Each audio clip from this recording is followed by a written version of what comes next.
perdón. Hola Juliana, buenos días. Bueno, al resto, ¿cómo les fue con la lectura del texto? ¿Qué entendieron, qué no entendieron, qué les llamó la atención? Vamos como a ir recogiendo estas ideas para que ya vamos a socializar el texto. Y bueno, ¿qué vamos a hacer hoy? Pues hablar del texto, les tengo un material por mostrar y vamos a hablar también de el trabajo final, la dinámica que vamos a implementar, ¿cierto? Para que la próxima clase 9 de diciembre hagamos asesorías. Desde luego, hagamos la entrega pues del 16, que es nuestra última clase. Lastimosamente, este semestre es de 16 semanas, ¿cierto? Ustedes ya sabían, de 16 clases. Esas 2 clases de más hubieran sido fundamentales porque ya hubiéramos de pronto acentuado mucho más lo que vamos a ver hoy, entre otras cositas que nos quedaron faltando. Pero, a ver, en términos del proceso formativo, cumplimos cabalmente con lo que nos habíamos propuesto en la asignatura. Profe, bueno, Sí, Juan. entonces ahorita pues al finalizar la clase podríamos pegarle como una revisadita como a las notas que ya hemos sacado durante el semestre. Ah, bueno, muy bien, una pregunta, Juan, para que tengamos tranquilidad. Entonces, dentro de 8 días, cuando hagamos asesorías, yo a cada uno de ustedes, a los grupos que vamos a conformar, les voy a mostrar las notas. ¿Listo? O sea, para hacerlo más unipersonal, ¿cierto? Y dedicar precisamente las asesorías a mirar todo este asunto de las notas, del trabajo que ustedes van a entregar final, ¿cierto? No es un parcial, recuerden, es un último trabajo. Listo, listo, Juan José, compañeros, para Sí, explicarles bien señor. las notas, cómo se sacaron, por ejemplo, las exposiciones, ¿cierto? Lo que hemos venido realizando. Desde luego que vamos a hacer eso, claro que sí. Muy bien. Y si por ejemplo no está flojito en una nota, ¿Y por qué eh, ha de estar flojito en una nota? es que yo soy flojito en una nota que fue la del cuestionario. No, ya, entiendo. Eh, no, Juan, la idea es que por eso distribuimos varios trabajos pues para como solucionar en este momento la duda del cuestionario, los resultados no estuvieron tan mal, o sea, no, muy pocos pues lo sacaron sobre 3 o bajo 3, ¿cierto? Porque recuerden que eran 2 intentos, no sé si a ustedes les dio las notas, solo que no sé, no recuerdo. O sea, el sistema a mí me arroja las notas del cuestionario, de los intentos que ustedes realizaron. ¿Cuál se toma? Pues la que tenga mayor puntaje, ¿cierto? Pero en términos generales, o sea, aquí se los digo, haciendo balance de lo que ustedes realizaron, estuvo bien realizado el ejercicio, muchachos. Para que no tengan como dudas, como miedos. Listo.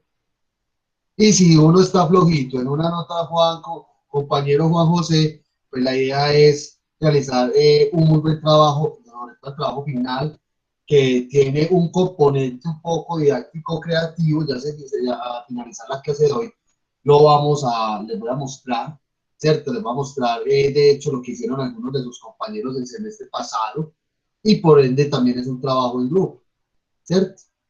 Entonces, por ese lado, pues nos puede ayudar mucho el tema de las notas. ¿Listo, Juan? Muchachos, preguntas. No hay preguntas. Profe, ¿el ¿Sí? trabajo tiene que ser en grupo o puede ser individual? ¿O no hay factibilidad?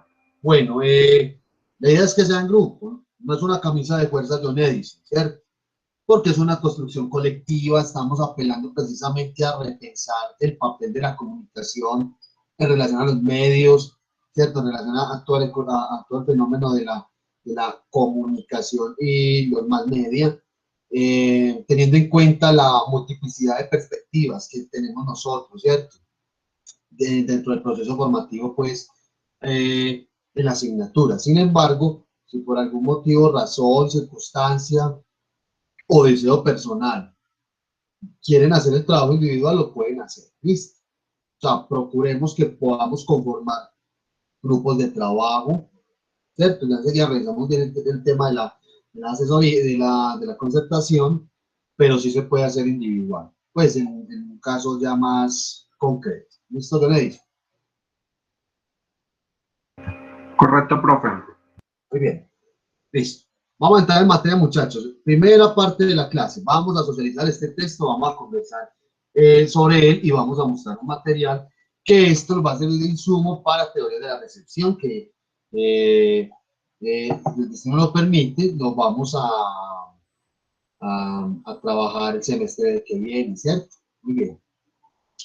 Acto seguido, vamos entonces a mirar el tema de la concertación de evaluación y socializar después como la guía, el instructivo que se tiene para elaborar ese trabajo final y les mostraré pues un referente de lo que hicieron los chicos del semestre pasado, un trabajo muy interesante, muy riguroso y, y bueno, con eso concluiríamos entonces la clase de hoy. Muy bien, muchachos, hablemos entonces, ¿cómo les fue con la lectura del texto? ¿Qué aspecto les llamó la atención? ¿Qué no entendieron? Los escucho.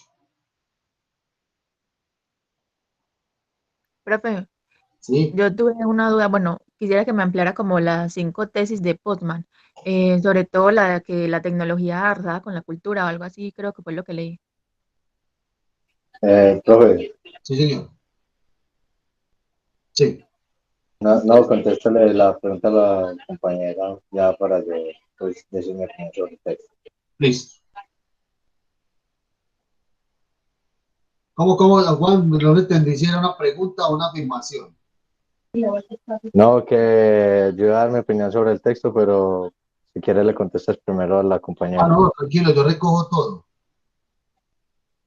No, que me pareció pues muy interesante el texto, lo que plantea de la ecología de los medios y de la ubicuidad con respecto a lo que es la tecnología, ¿cierto?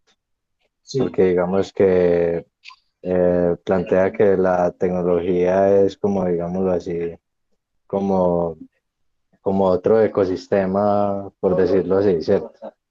Donde se crea pues como una cultura y por ejemplo lo que decía la compañera de las 5 cosas que necesitamos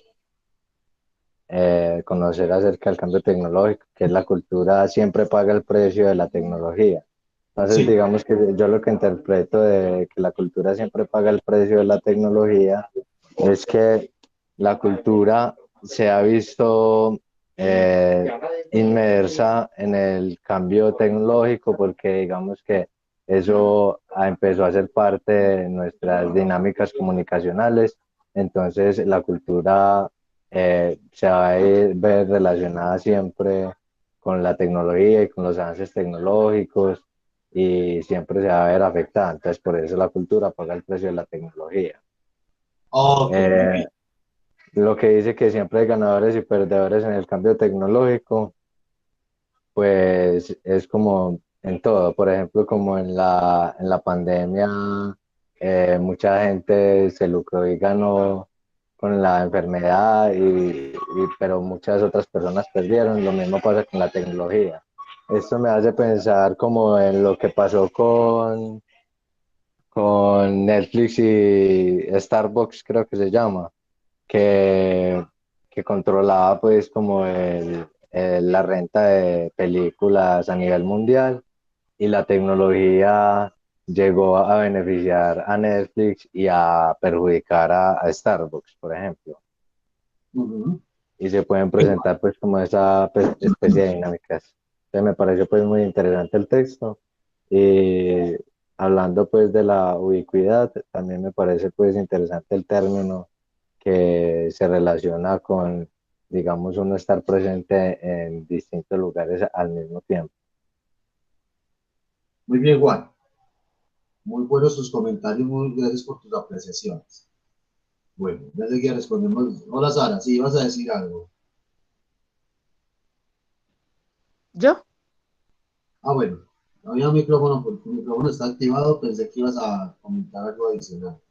Miren, muchachos, ¿quién más? ¿Qué les llamó la atención? Los escucho. Vamos a recoger ideas, preguntas para armar todo un corpus conceptual frente a esto que debíamos de leer, compañero. A mí me parece muy interesante lo que es todo lo relacionado como con la interacción con la intermedia con respecto a las nuevas tendencias culturales como tal, donde este ambiente o sea, lastimosamente tienden a haber como unas corrientes que lo tienden como a privatizar y como a generar ciertos márgenes de tendencias, aunque él mismo, según lo que fueron las premisas que se expresó ahí uno de estos analistas, pues tiene ciertas posibilidades o sea, no es omnipotente, por decirlo de alguna manera, y técnicamente tiene un crecimiento en comunidad. Ok, muy bien. Muy bien, John Edison. Bueno, ¿qué otras preguntas e inquietudes tienen, muchachos? Cosas que les haya llamado la atención.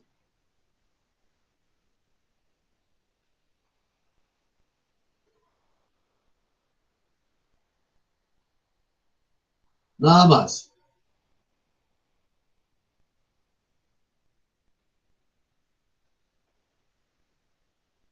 No hay nada más por ahí por comentar, muchachos.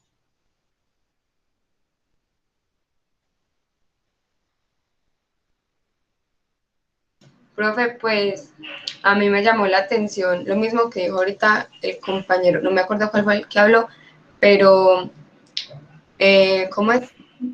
Como el que se puede estar en varios lugares Sí. al mismo tiempo, pues me parece que es muy interesante eso, porque de hecho, pues sí, experimento un poco esa sensación de estar en varios lugares al mismo tiempo, porque tengo familia y amigos por fuera del país y a veces, pues gracias a las nuevas tecnologías, pues sí se siente como a veces si estuviera con ellos compartiendo pues los momentos especiales.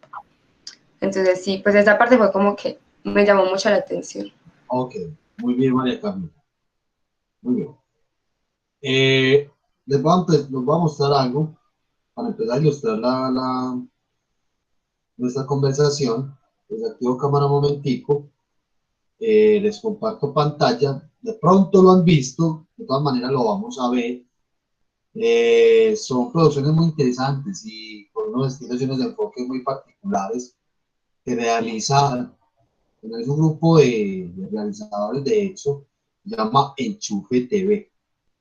Esto se llama terapia de redes sociales y vamos a prestar atención como a la personificación de cada uno de los personajes que aparecen ahí, a ver qué nos dice. Listo, se llama terapia de redes sociales. Vamos a verlo, muchachos. ¿Están viendo pantalla? Sí. Creo que sí, aunque está oscura la pantalla. Sí, profe, está con eso. Ahora Listo. sí. Muy bien, dale. Va a escuchar. Ya ver.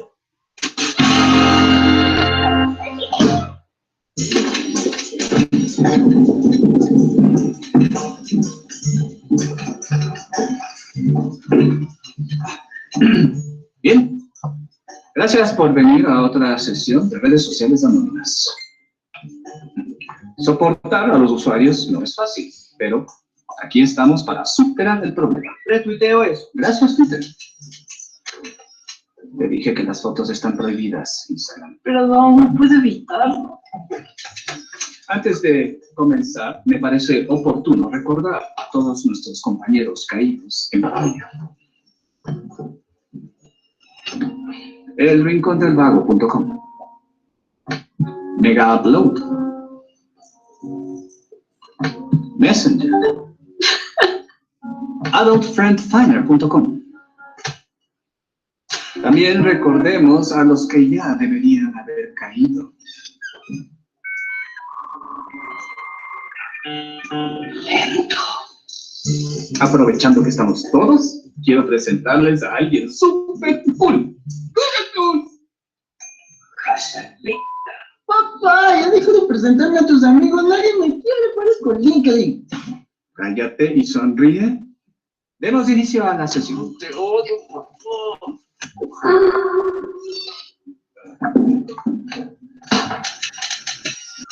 Disculpen, se me olvidó borrar el historial. Ese no es incógnito. Sí, lo traje yo. Somos íntimos.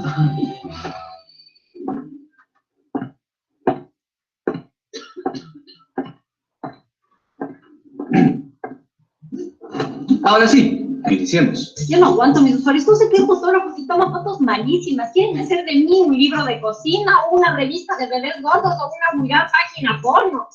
Yo parezco Vimeo. Oye, la mía no es porno, es arte erótico. Tu página es más porno que la mía. Guardemos la compostura, por favor. No, mis usuarios son lo peor. Escriben un montón de hashtags. Hashtag los gatitos son lo más. Hashtag los hashtags de gatitos son lo más. Hashtag no sé para qué sirven los hashtags. Pero está buena. Solo eso te importa, ¿no? Maldito superficial. No es cierto.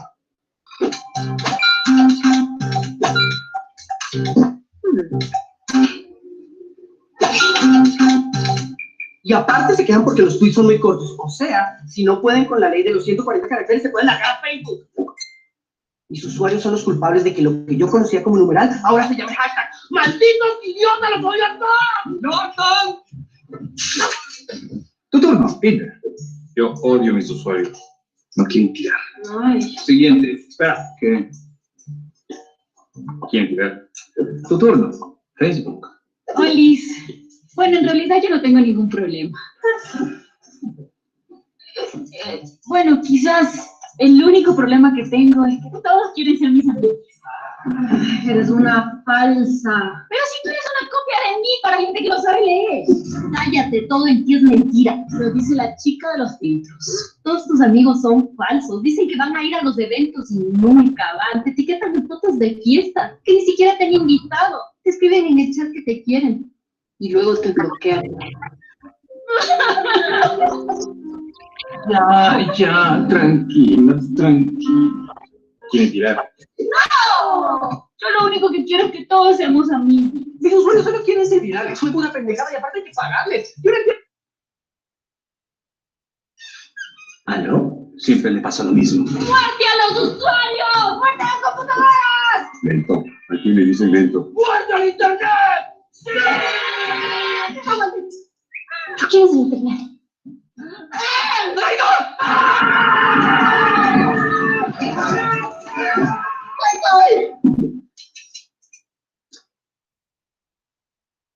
Yo mejor me voy. Espera. ¿Quieres tirar?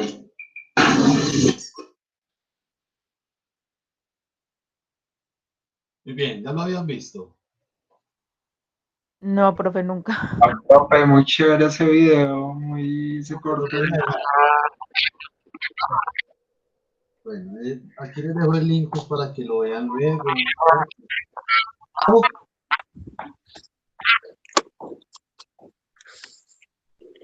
Hay un micrófono por ahí activado de Carolina. Vamos a decir algo. Bueno,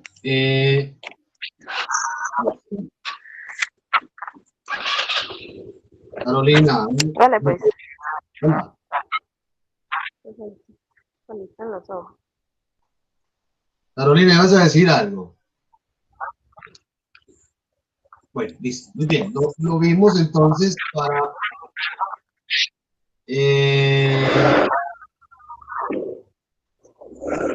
a ver, Carolina, por aquí tienes tu micrófono activado. Está haciendo como un ruido. Carolina.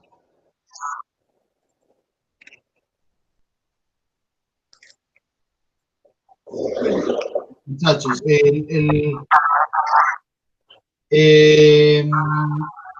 Profesor, no me puede silenciar. no me está dando. No me da aquí. Ahora sí, ya me dio. Ahora sí, que es que no me estaba apareciendo ni siquiera la opción. Muy bien, muchachos. El tema es lo siguiente. Mostramos esto para ver, para observar una realidad ya de todas las personas en función de las redes sociales. ¿Qué observaron con esas personificaciones que hicieron de las redes sociales? ¿Qué les llamó la atención? Que cada una tenía unas ventajas con unas desventajas y entre ellos mismos, sí, entre las mismas redes, teóricamente se iban como contrapesando y como decir, no, esta es más valiosa que esta y a la vez como degradándose una de la otra con respecto a la otra. Muy bien. Muy bien, John Edison. ¿Qué más observaron ustedes por ahí? Pues yo noté algo, no sé si sea una bobada, pero no sé qué tan viejo sea el video, que Instagram y Facebook se estaban peleando, y Facebook le decía que Instagram era una copia de él, pero para gente que no le gustaba leer, algo así.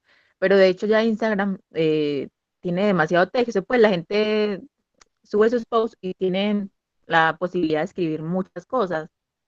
Sí, es del 2016, de hecho, Sara. Todavía mira que mencionaron el Rincón del Pago, otras, ¿cierto? Otros espacios virtuales, otros espacios digitales, perdón, que ya para nosotros son como unas especies de dinosaurios, ¿cierto? Ya muy extintos, ¿cierto? Pero igualmente, pues nos sirve pues, para observar varias cosas. Muy bien, ¿qué más les llamó la atención?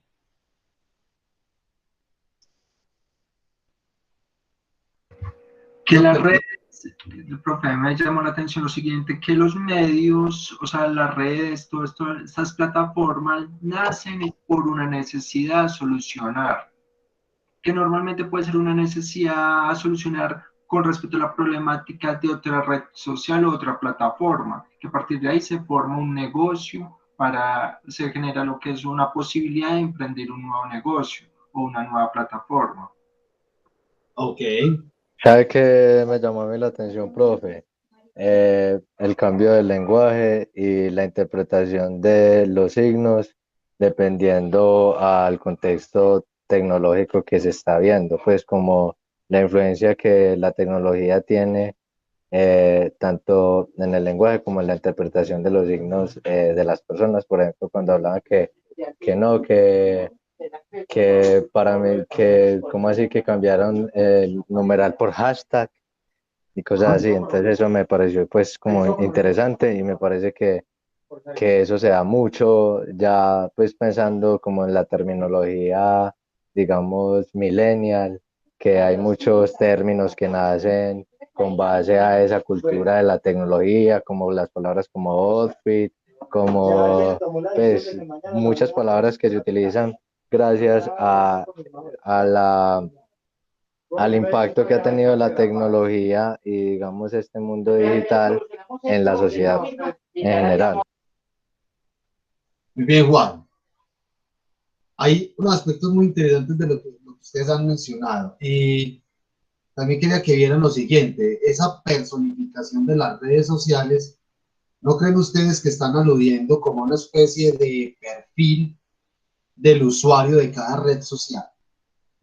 Cómo hablaba Facebook, ¿cierto? Todo lo que nos dijo, Tinder, YouTube, lo que pasó con YouTube, ¿cierto?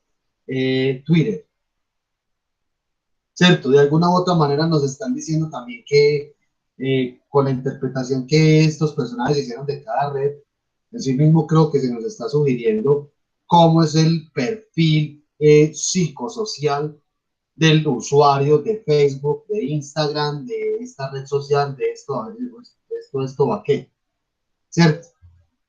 Vimos esto, compañeros, como abrebocas, como el primer insumo para empezar entonces a abordar esto del texto que debíamos de leer, porque el texto nos llevó a un concepto que hemos venido escuchando recurrentemente y es el término prosumidor o los prosumidores, ¿cierto?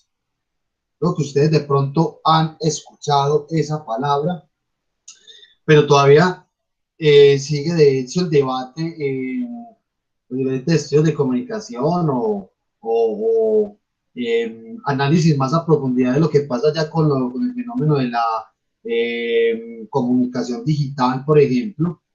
¿Cuál es el papel o cuáles son como las verdaderas funciones o actividades o acciones que realizan los consumidores para que sean llamados tal cual como suena ese término? Ya enseguida entonces lo vamos a empezar a explicar. Compañeros, entonces, leímos el texto, le empezamos a leer el texto, les comparto pantalla, este que tenemos acá, ¿cierto? Cuyo título así larguito es La sociedad de la ubicuidad, los prosumidores y un modelo de comunicación para comprender la complejidad de las comunicaciones digitales. A ver, aquí hay varias cosas. Primero, aquí nos estamos ubicando en un escenario de la comunicación digital, primero que todo. ¿Qué quiere decir esto? Que son comunicaciones que han migrado, perdón, que se han construido, se han estructurado, gracias a qué? Básicamente una cosa, la aparición y el desarrollo tecnológico de las telecomunicaciones, que es Internet. Si no existiera Internet, no estuviéramos hablando de eso, ¿cierto? ¿Por qué Internet? No, profe, porque empezó a aparecer muchas informaciones, no solamente eso, provenientes de cualquier lado del mundo, no es solamente eso. Es porque gracias a Internet y a la proliferación de diversidad y multiplicidad de información, se empezaron a gestar o a crear cada vez más espacios mucho más complejos de la comunicación, donde los medios de comunicación, de hecho, en su forma convencional, o sea, la televisión, la radio, la prensa, ¿cierto? En parte el cine, ¿cierto? Tuvieron que emigrar de alguna u otra manera a integrarse a este fenómeno de las comunicaciones digitales, ¿cierto? Entonces, al migrar, al integrarse en acá, pues obviamente su modelo o su lógica operativa cambia, no va a seguir siendo la misma. Recuerden, cuando al principio del semestre empezamos a hablar de que hay un modelo de comunicación donde ubicamos por aquí un emisor, aquí un receptor, ¿cierto? Y que ese receptor estaba muy relegado a lo que dijera el emisor, ¿cierto? El emisor era el medio de comunicación. En este escenario de la comunicación digital, esa estructura cambia rotundamente casi como al momento de desaparecer. Es decir, emisores y receptores ya están a la par, ¿cierto? Bajo la misma línea, donde ambos actores, emisor y receptor, también son capaces de realizar la labor del otro, ¿cierto? O las funciones que tiene, por ejemplo, en el caso del emisor, puede ser también un receptor. No lo llamemos ya receptor, ¿cierto? Hablemos ya entonces, compañeros, para que empezamos a ubicarnos conceptualmente en algo. Y ya no hablamos como de receptores, sino que hablamos, por ejemplo, de audiencias o, en el caso de las comunicaciones digitales, de usuarios, ¿cierto? Entonces aparece una palabra que son los prosumidores, ¿cierto? Pero para llegar a esto hay que empezar a entender qué significa esto de comunicaciones digitales y cómo entendemos este término de la sociedad de la ubicuidad. ¿Listo? Entonces, yo hice unos apuntes por acá que ya se los voy a mostrar, muchachos. Entonces, pero voy a resaltar unos términos que son fundamentales, empezarlo a entender y que ustedes deben de empezar a tener, o tenemos que empezar a tener claros a la hora de hablar de todo este asunto. Aparece una palabra que llama sociedad de la ubicuidad, ¿cierto? Y por consiguiente, uno que se llama la ecología de los medios, ¿cierto? Conceptos muy interesantes. A ver, la sociedad de la ubicuidad, el término ubicuidad alude a que cualquier cambio o transformación tecnológica que se dé en una comunidad, en una sociedad, ¿cierto? Básicamente lo que afecta no solamente es como los aparatos, los artefactos, los dispositivos, sino también las maneras de vivir de las personas, ¿cierto? Asimismo, la sociedad de la ubicuidad se entiende desde estos cambios tecnológicos que afectan la vida cotidiana en cualquier lugar, en cualquier momento y a cualquier tiempo, ¿cierto? A cualquier persona, perdón, en cualquier lugar, a cualquier momento y a cualquier persona. Entonces, por ahí nos decían anywhere, ¿cierto? Anytime, anyone. La sociedad de la ubicuidad, en la sociedad de la ubicuidad, la tecnología está presente en diversidad de espacios, en cualquier momento, ¿cierto? Y ante cualquier situación. Eso es lo que nos está diciendo la sociedad de la ubicuidad. Y noten lo siguiente. Toda esta argumentación que se nos hace en el texto de la sociedad de la ubicuidad, nos mencionan unos casos en Japón, ¿cierto? Ustedes empezaron a observar que aquí el autor refiere pues unas experiencias, ¿cierto? Donde se puede detectar el tema de la sociedad de la ubicuidad. Entonces, él gran elemento aquí que nos puede mostrar, oigan, el dispositivo que nos narra el hecho de que cada vez más estamos en una sociedad de la ubicuidad. ¿Qué creen ustedes que es? Un dispositivo que tenemos todos en estos momentos. ¿Quién me dice? El celular, ¿no?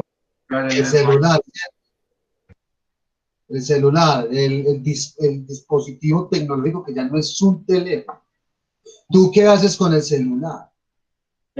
Todo, pues eso hace parte ya de nuestra vida, de nuestra cotidianidad. Y por ejemplo, yo en estos días que se me dañó el celular y me quedé sin celular, uno ya se siente vacío. Se siente vacío.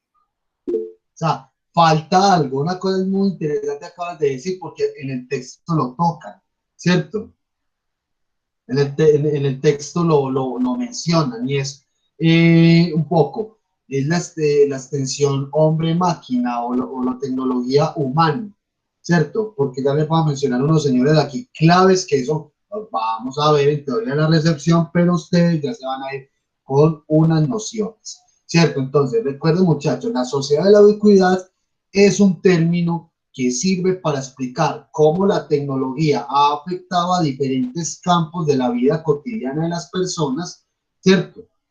Sea positiva o negativamente, en fin, no estamos hablando, pues, no estamos haciendo ese tipo de valoraciones, pero estamos viendo que la tecnología está presente en cada momento, y que hoy por hoy, en esta sociedad de la ubicuidad, ya podemos encontrar que todo está atravesado por la tecnología.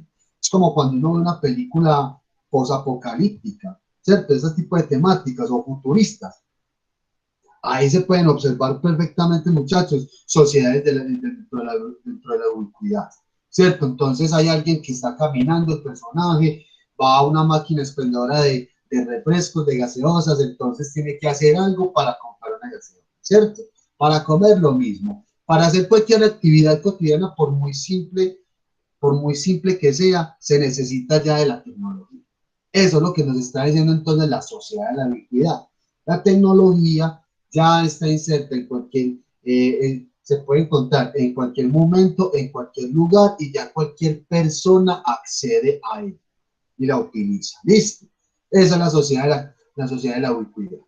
Entonces, esa sociedad de la ubicuidad nace a partir de un concepto que la denominan la ecología de medios o los media ecology, ¿cierto? ¿Quiénes empezaron a trabajar este concepto, muchachos? Ustedes van a empezar a escuchar unos señores que se llaman Marshall McLuhan y Neil Postman. ¿Los han escuchado por ahí? ¿O no? Primera vez. Profe, por este lado, la primera vez que lo escucho, sinceramente. Ok, el resto, pues me gustaría saber si alguno de ustedes de pronto escuchó en algún momento los nombres de estos personajes. Primera vez, muchachos, entonces. Sí. Listo. Bueno, Carolina.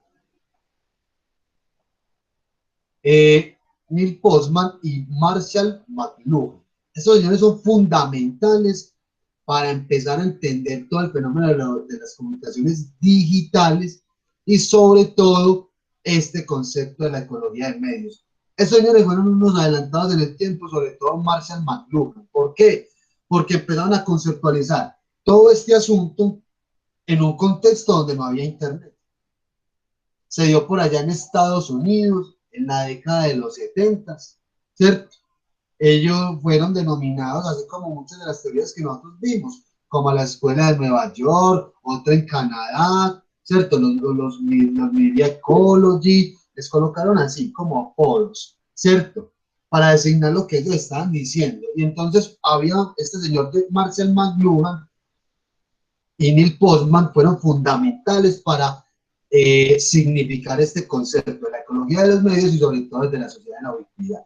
Entonces, este señor dijo una premisa muy importante, ¿cierto? Por aquí no chat, okay.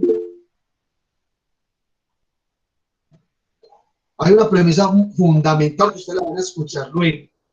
Profe, qué pena interrumpirte, pero mira, Anteriormente saben que no habían los medios tecnológicos que hay hoy, pero sí a nivel barrial y a nivel de comunidad, de sociedad, se habían ciertas maneras de redes sociales, los llamados chismógrafos de los barrios, por ejemplo. Bueno, pero muy bien, John Edison, me parece muy interesante lo que tú dices, pero cuando nosotros hablamos de, hay que hacer esa diferencia, claro que sí.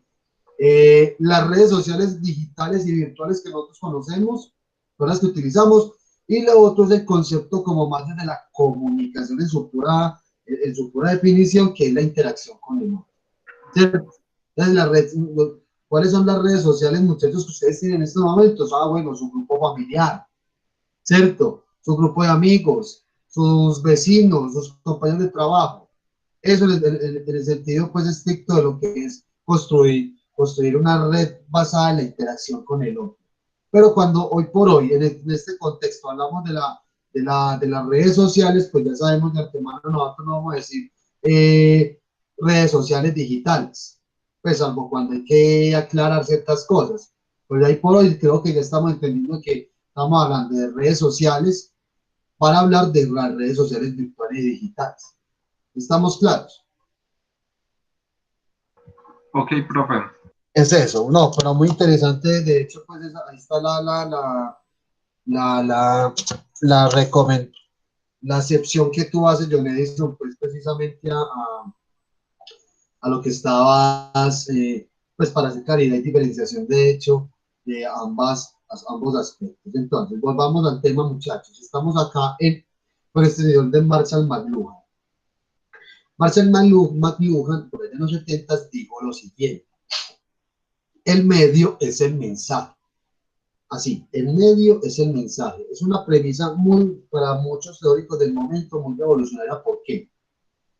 Porque él está diciendo en esa premisa que el medio es el mensaje, nos está diciendo básicamente esto. Esto es el mensaje, no el contenido. ¿Cierto? La gente decía, ¿cómo así? Recuerden que se venía en ese entonces de un paradigma de pensamiento basado en ¿qué? En la unidireccionalidad de la comunicación. Es decir, basado en los efectos o las influencias del mensaje de los medios de comunicación en las personas. ¿Cierto? Entonces decía, no, o sea, si el contenido es importante, el mensaje sí, pero no, aquí el medio es el mensaje. Entonces eso fue muy revolucionario, esa premisa de decirla en ese contexto, en esos escenarios, porque lo que quería indicar es que al ser el mismo mensaje no quiere decir de que el celular de por sí me esté comunicando algo. ¿Cierto? Yo lo veo, yo en estos momentos, ustedes se ponen a ver el de ustedes, ¿cierto? Él no te está diciendo algo, pero a la misma vez sí. ¿Esto qué puede ser? ¿Me sirve para llamar? No, solamente para llamar. Me sirve para adecuarla como si fuera una cámara fotográfica. Incluso yo puedo hacer registros audiovisuales, ¿cierto? Yo esto lo puedo utilizar como un procesador de texto, ¿cierto? Yo esto lo puedo utilizar como ¿qué? Como un aparato para hacer transacciones bancarias. O sea, ¿qué es esto ya que lo que tenemos en las manos? ¿Qué nos está diciendo la transformación tecnológica de estos dispositivos? A eso se refería él con la premisa, el medio es el mensaje. ¿Estamos claros? Muchachos, ¿sí entendemos esto? ¿O no? A ver, ¿qué duda les surge aquí, compañeros?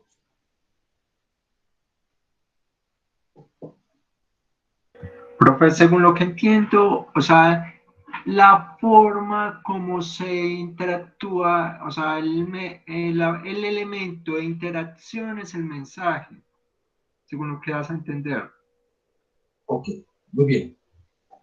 Muy bien, John Edison. ¿Quién más tiene alguna inquietud? A ver si entienden eso, ¿no? Para volverlo a explicar, no hay ningún problema. Cuando el señor dijo eso, él estaba anticipando que la tecnología se iba a convertir básicamente en una especie de extensión del ser humano, ¿cierto? Porque se iba a volver multitarea y que iba a estar tan presente de acuerdo al concepto de la sociedad de la ubicuidad, ¿cierto?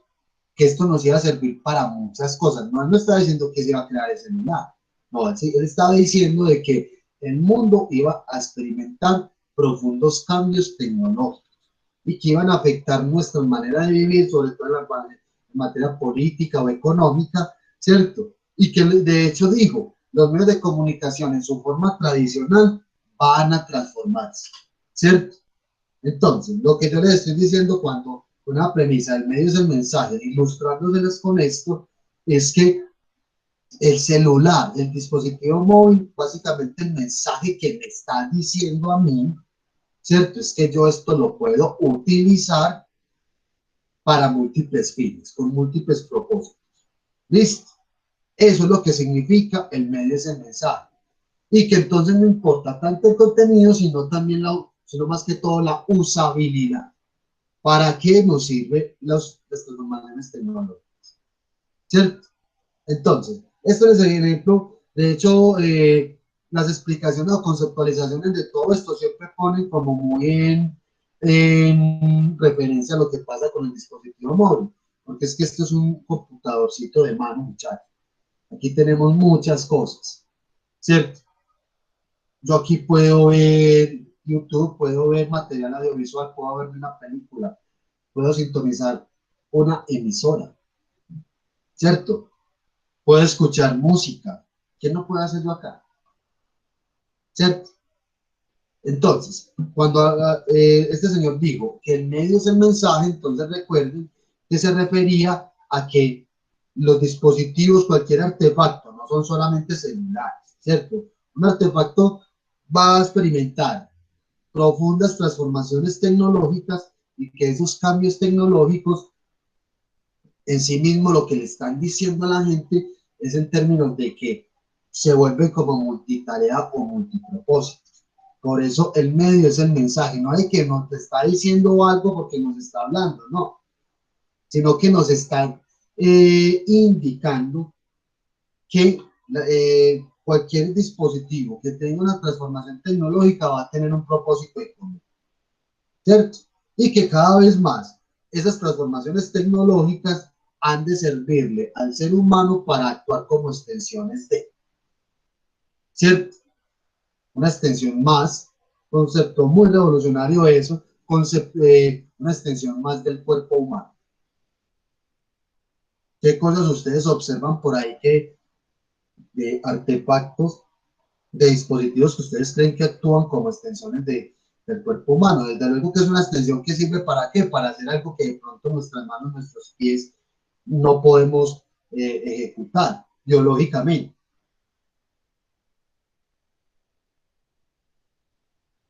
¿Qué creen ustedes entonces que eso de que actúan como una extensión del cuerpo, la tecnología, a ver cómo se puede reflejar en un caso concreto?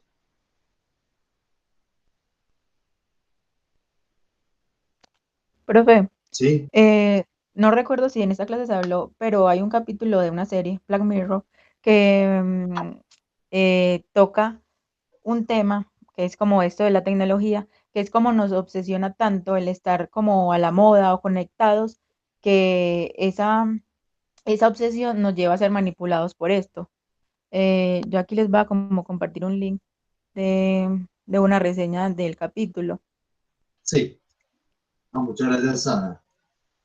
Entonces, lo que nos dice la serie, bueno, lo que básicamente plantea es que sí, nos manejamos respecto a lo que vemos en las redes sociales, a que nos califiquen de buena manera. Entonces, la protagonista de esta historia se obsesiona tanto por estar bien calificada que se vuelve completamente loca. Entonces, es como una idea futurista de lo que en algún momento podemos llegar a ser. No estamos muy lejos tampoco. Muy bien. Es una extensión, entonces, en este caso, Sara, lo que me está diciendo es que antes obteníamos felicidad a partir de otras experiencias emocionales y afectivas con las personas. Ya es a través precisamente de un like, ¿cierto? De una cantidad de me gustas, o de una aceptación social desde lo virtual. Interesante eso, muy bien, claro que sí. Muchachos, los casos como de pronto más concretos donde los medios y lo tecnológico se convierten en una extensión del ser humano es cuando vemos, por ejemplo, una máquina que realiza ciertas acciones que de pronto nosotros realizábamos, pero no con tanta velocidad. o con tanta eficiencia. O Profe, una máquina para adelantar un proceso que antes era imposible, ¿cierto?, ser realizado por seres humanos. Sí. profe, la pregunta es, ¿hasta qué punto las máquinas o la tecnología nos va a sustituir a nosotros como seres humanos? Hay una película que creo que se llama Sustitutos, que es vieja, que trata precisamente un poco ese tema, la adicción a la tecnología, que llega al punto de que las máquinas se convierten en sustitutos del ser humano. Ajá. Y no solamente estaría esa producción de Medellín, ya hemos visto bastantes, desde Matrix, desde otras películas de los 80s, el papel de la tecnología. Eso sí, hay apocalípticos y otros más integrados, es decir, algunas visiones que ven muy desastrosa y una cosa impresionantemente miedosa, el advenimiento de los desarrollos tecnológicos, muy al estilo Terminator, entre otras películas como estas, como Matrix, como otras que ven posibilidades de desarrollo social y cultural, pues, de las personas, ¿cierto? Entonces, van a estar siempre esas dos vías, eso tengámoslo por seguro. Sino que a la luz de Marshall McLuhan, con el medio es el mensaje, perdón, a partir de lo de que la tecnología es una extensión del cuerpo, o sea, no es que nosotros nos estemos mutilando para colocarnos algo, no, sino que la tecnología actúa en función de qué, de una extensión más o de un elemento o de una parte más del cuerpo de cada uno de nosotros, en términos de qué, de las funciones o tareas, ¿cierto? Y que ahí viene lo que dice John Edison. Entonces, a veces se sustituyen, muchas veces se sustituyen tareas muy comunes, muy cotidianas, ¿cierto? Cosas que nosotros podemos hacer con nuestras propias manos, simplemente por implementar pues un proceso o incluir una máquina, ¿cierto? Se supone que la tecnología ha de servir pues para ayudarnos y facilitarnos muchas cosas, ¿cierto? Pero entonces ahí está pues como esa ambivalencia. Lo cierto es que es, miren, donde digo, en el contexto en que se dio estas afirmaciones, ¿cierto? Y es por allá en los 70s, todavía la tecnología era muy análoga, no existía internet, se estaba visionando de que la sociedad mundial iba a estar interconectada. Y este señor se creó un concepto, de hecho también, que digo que había una aldea global. Primero que digo eso, que el mundo iba a estar interconectado, ¿cierto? Entonces, vuelvo y les digo, muchachos, para el contexto, si a nosotros nos parece como muy llamativo eso, es que claro, ya tenemos muchos desarrollos tecnológicos y hay muy pocas cosas que ya no creo que nos causan novedad o asombro, pero para el contexto, para la época del momento, sí, ¿cierto? Hay cosas pues que nadie las creía. Muy bien, eso por el lado de Marshall McLuhan. Y aparece otro señor, que es la antítesis de él. Hablaba también del concepto de ecología de medios dentro de la sociedad de la ubicuidad, pero con postulados mucho más diferentes a los de McLuhan, ¿cierto? McLuhan fue como más visionario y como más progresista en este asunto. Neil Postman, ¿cierto? Fue como más acentuado en decir o de advertir de que los cambios tecnológicos, si bien van a facilitar muchas cosas para el desarrollo social y cultural de las comunidades, de todas las sociedades del mundo, hay que poner atención a muchas cosas. Y sobre todo de que, si bien las tecnologías y los medios van a experimentar profundos cambios, él centraba eso en mirar básicamente en que esos cambios no solamente van a afectar a las personas, sino también sus contenidos, ¿cierto?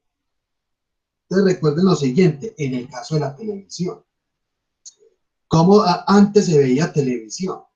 Entonces estaba la televisión en la sala de la casa, ¿cierto? La familia se reunía al frente del televisor, era una experiencia colectiva de ver televisión. Ya hoy por hoy, ¿dónde vemos televisión, muchachos? ¿Cierto? ¿Cuántos televisores hay en sus casas?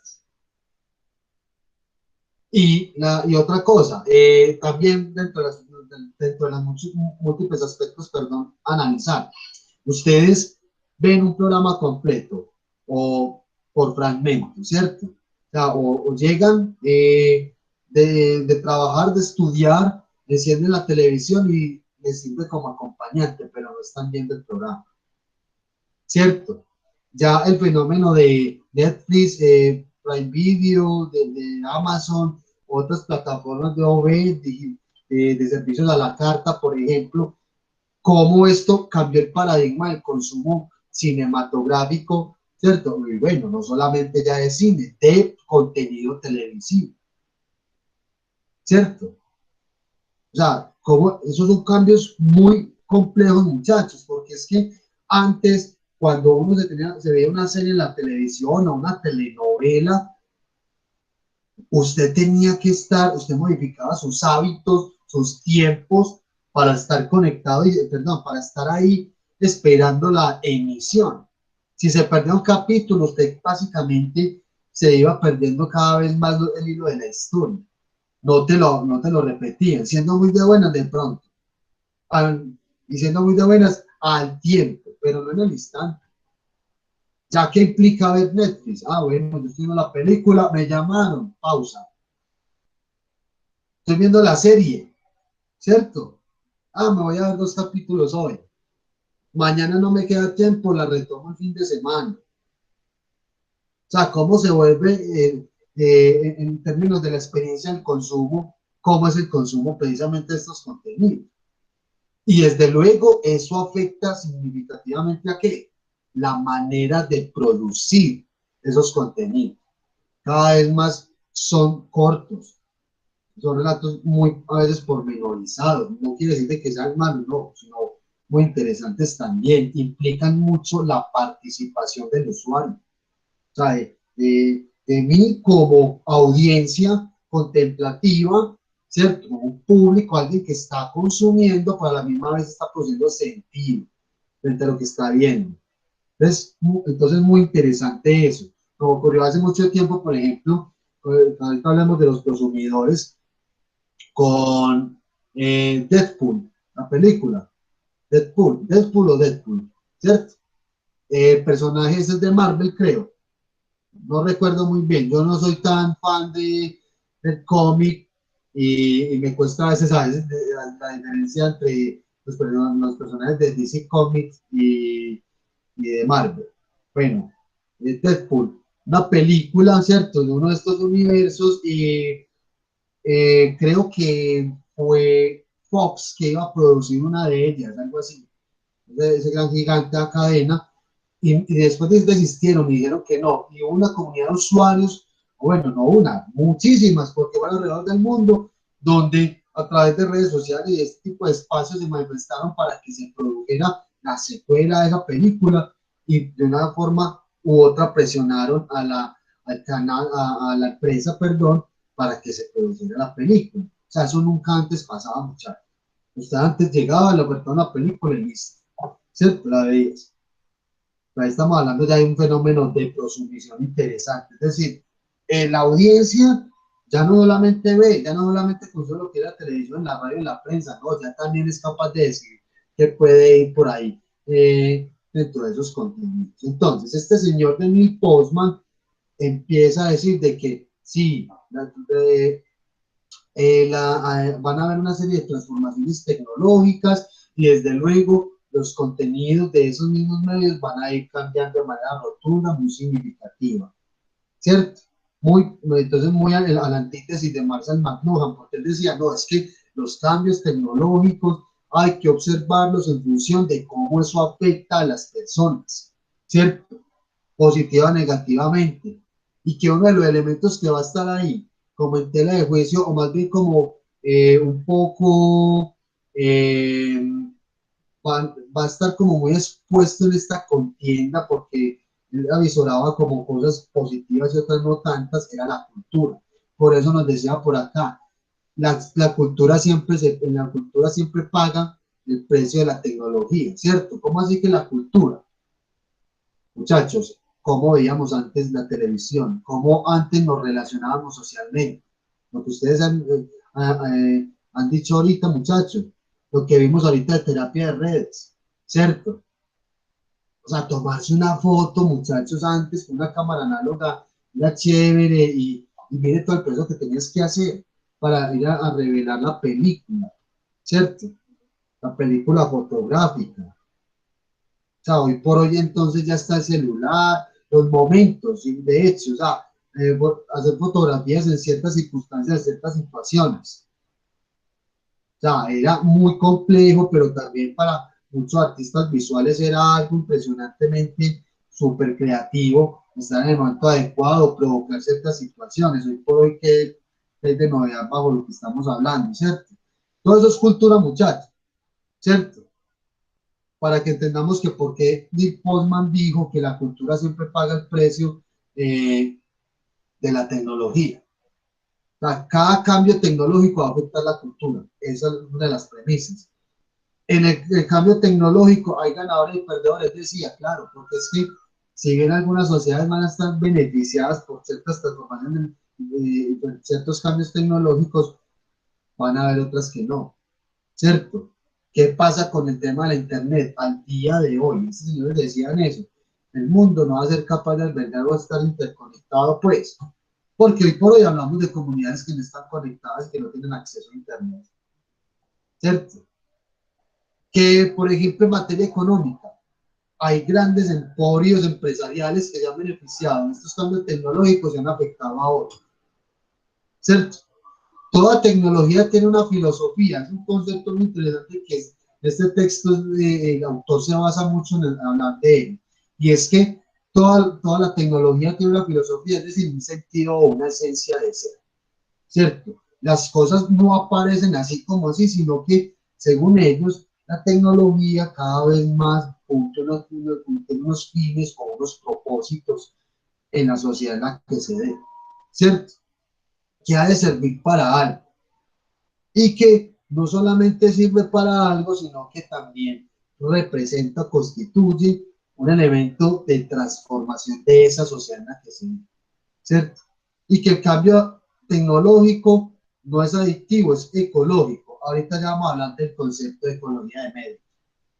Y quinto, los medios de comunicación tienden a convertirse en míticos, o sea, en mitos, porque ya no está la televisión convencional, bueno, sigue estando la televisión convencional, tal cual como la vemos, ¿cierto?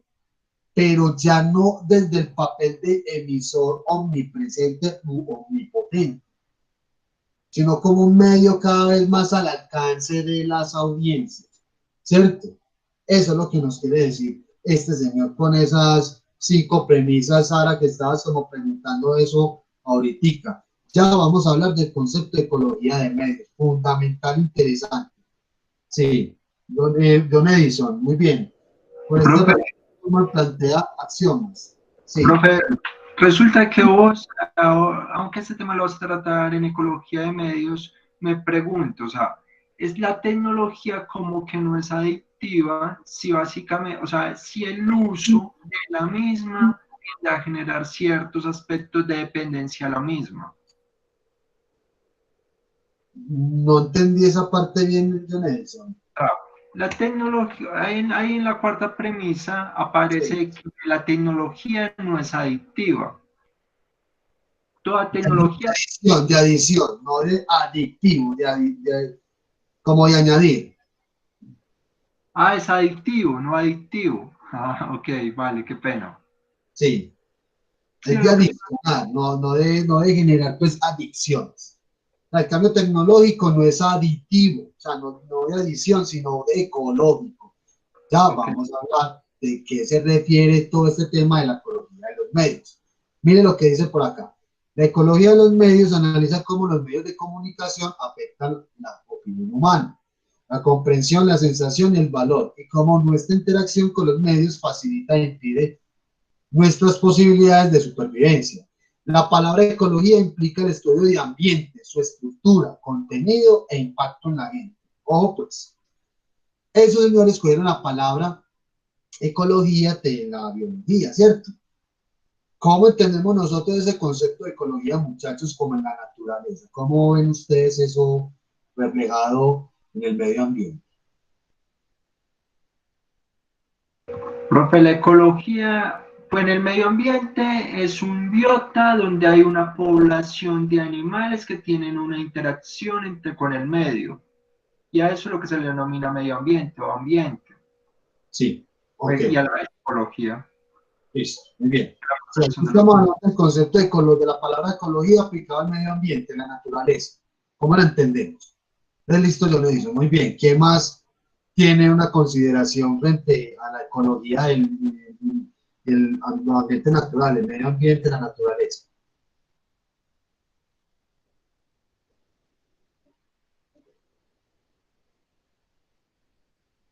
Nadie más.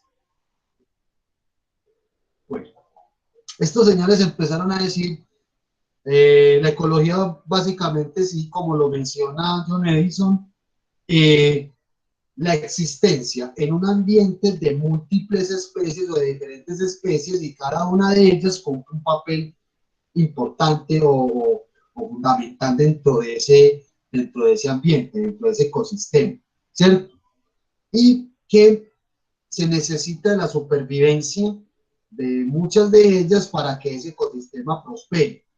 Pero también dentro de esos ecosistemas no es que coexistan por separado a veces ciertas especies, sino que también puede pasar que se junten, ¿cierto? Entonces hay interacciones.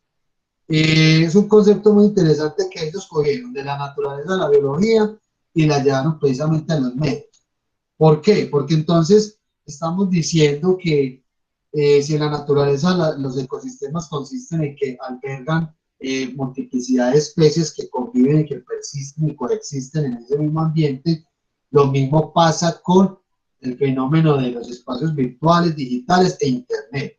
Los medios de comunicación entran en unas transformaciones solamente tecnológicas, sino que empiezan a configurar todo un ecosistema mediático en lo digital. ¿Les queda claro, muchachos, en esa primera definición? ¿Sí o no? ¿A qué se refiere ecología de medios? Pues por este lado, sí, no sé los demás compañeros. Muchachos, muy bien. ¿Hay claridad con esa primera definición? Los veo muy callados. No los escucho. ¿Hay claridad con esta primera definición de ecología de los medios?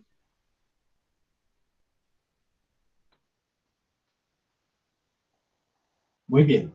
Entonces, ese concepto de ecología de los medios, la palabra en sí misma implica el estudio del concepto de ecología de medios, es estudiar esos ambientes, cómo se forman, cuál es su estructura, cuáles son los contenidos que empiezan a aparecer o a construirse y sobre todo eso en su conjunto, el impacto que empieza a tener en la gente.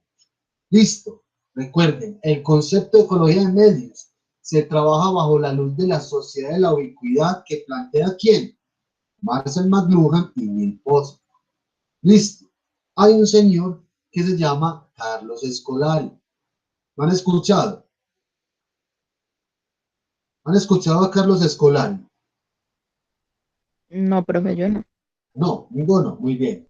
Señal es fundamental para empezar a entender el fenómeno de la ecología de los medios. Habla de prosumidores. Es una persona, es un investigador que ha abordado fuertemente todo el tema de la multimedialidad, las transmedia, cosas que ustedes van a aprender, muchachos, en las otras asignaturas y hay que las van a abordar. Y desde luego, este señor lo que hizo fue juntar como nociones de Neil Postman, de Marshall McLuhan, unificándolas para que no estuvieran como por allá cada uno, y empezó a hablar de la ecología de los medios. Listo, muchachos. Este clic que vamos a ver, pues de hecho está muy largo, vamos a ver tan solo 10 minutitos. Yo les voy a dejar el link, ¿cierto? Para que ustedes lo vean pues como con más detenimiento. Dura 18 minutos, pero no nos vamos a quedar aquí viendo 20 minutos la intervención, pues es la conferencia que nos da él, pero con lo que vamos a ver, o con los 10 minuticos que vamos a ver, ya vamos a tener una idea cada vez más grande o más ilustrada del fenómeno de ecología de medios. Listo. Muchachos, entonces, vamos a ver, les presento pantalla, estamos viendo esto. ¿cierto? Estamos viendo pantalla, perdón. Sí. Sí, profe. Listo. Vamos a ver entonces a Carlos Escolari para que lo conozcan. Listo. Se familiaricen con él. Se lo van a escuchar ustedes muy recurrentemente las otras asignaturas, de los proyectos de una vez, y vamos a empezar a hablar del fenómeno de ecología de medios, que uno denomina ecología de las interfaces. Vamos a prestar atención.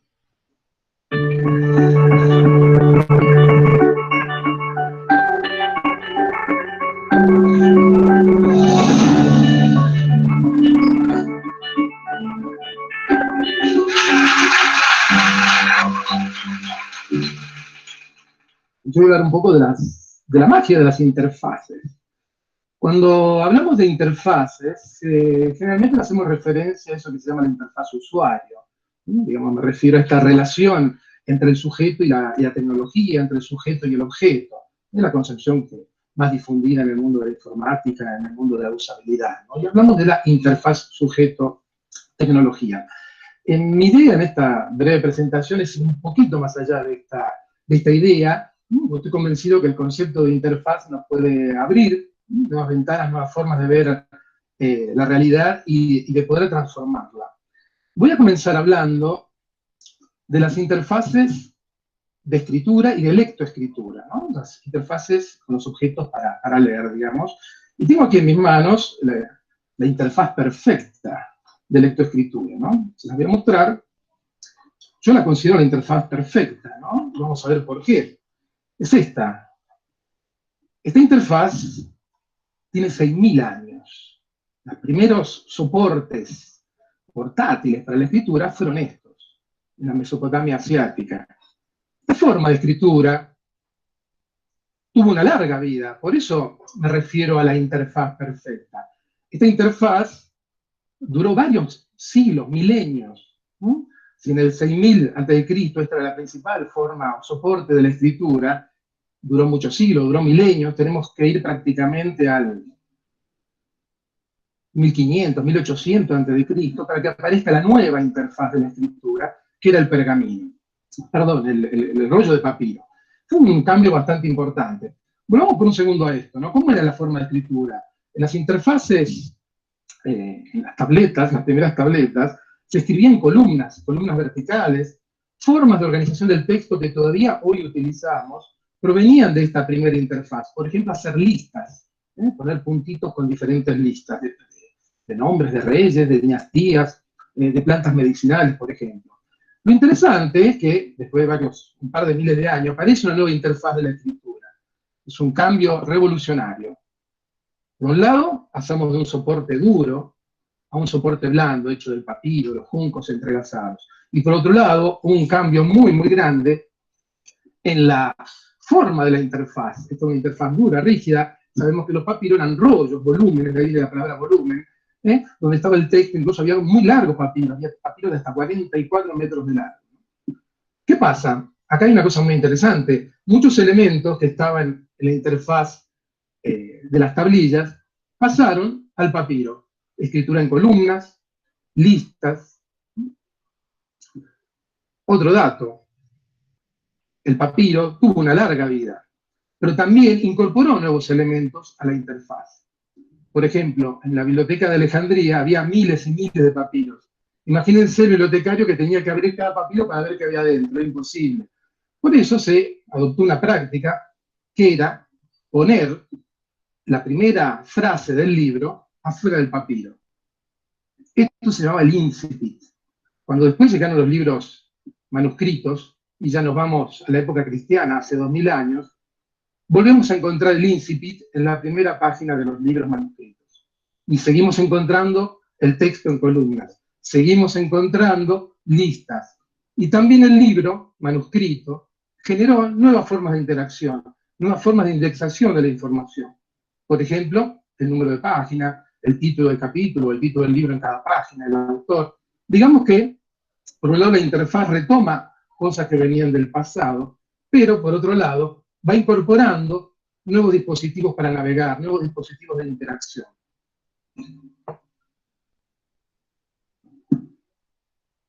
El libro manuscrito introdujo este gesto. pasar página, el browsing. Esta mañana leí una noticia que Apple ha renovado la patente del browsing en el iPad. Está patentado el pasar página. Hace 500 años aparece el señor Gutenberg. Fue una revolución, lo sabemos, lo estudió Marshall McLuhan en la galaxia Gutenberg y muchos otros investigadores. Hay un antes y un después de la imprenta, la difusión del conocimiento. Pero a nivel de interfaz no hubo un gran cambio, porque si nosotros comparamos el libro manuscrito con el libro de Gutenberg, prácticamente no hay diferencias. Los primeros tipógrafos querían reproducir el libro manuscrito en sus más mínimos detalles, porque era un libro muy costoso, era un libro muy jerárquico, diríamos, y ellos trataban por medios mecánicos de reproducir el mejor posible el libro manuscrito. O sea que a nivel de interfaz prácticamente no hubo ningún tipo de cambio. El cambio fue sobre todo en la forma de producción y las consecuencias impresionantes que tuvo ese proceso en toda la sociedad. O sea, quedémonos con esta idea, ¿no? ¿Qué pasa? Llegamos a nuestra época y todavía seguimos encontrando, digamos, como que toda esta historia de las interfaces de escritura y lectura la volvemos a encontrar en estos dispositivos. El browsing, como acabo de decir, la información en las páginas, el número de páginas, se agregan nuevas formas, ¿no? En formatos EPUB, saben que el texto se puede redimensionar y aparecen nuevas formas, por módulos quizás, de organizar, identificar cada párrafo. Aquí podemos dejar caer el primer tweet, digamos, de esta charla, que las interfaces nunca desaparecen. Pueden desaparecer los soportes materiales, puede desaparecer la arcilla o el papiro como material, pero los componentes de la interfaz siempre van reapareciendo en otras interfaces.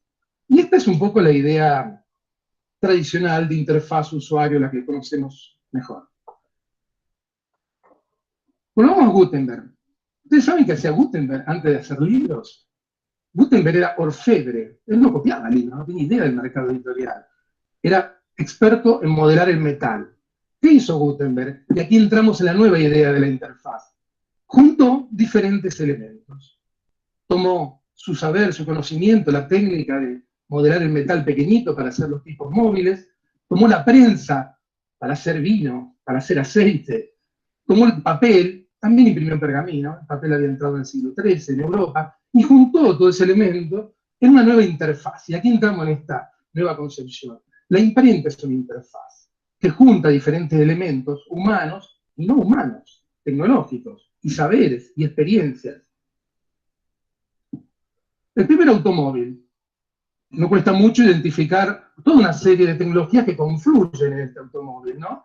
Tenemos ruedas de bicicleta, freno de los carros, el asiento es de un coche a caballo, quizá lo nuevo realmente era el motor a explosión, pero vemos cómo también acá el coche es una interfaz. Ya no solo interfaz sujeto-tecnología, es un conjunto de tecnologías y de sujetos, y de toda una red de tecnología, porque esto incluye el que vende la gasolina, el que arregla las gomas, el que fabrica el camino, el motel también, toda una red de tecnologías, de prácticas y de sujetos. Traigamos otro ejemplo más de nuestros días. ¿Qué es un smartphone de última generación? Es una interfaz, sí, tiene una interfaz táctil, pero asimismo esa tecnología es una interfaz que tiene toda una serie de componentes. Encontramos acelerómetro, la pantalla, el chip, la batería, toda una serie de componentes tecnológicos que están ahí interactuando en este dispositivo. Aquí tenemos el segundo tweet.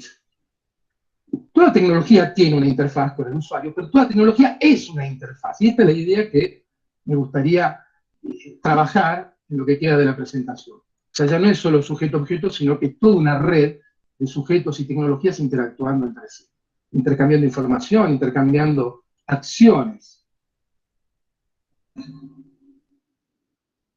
Vamos a un salto radical de interfaz.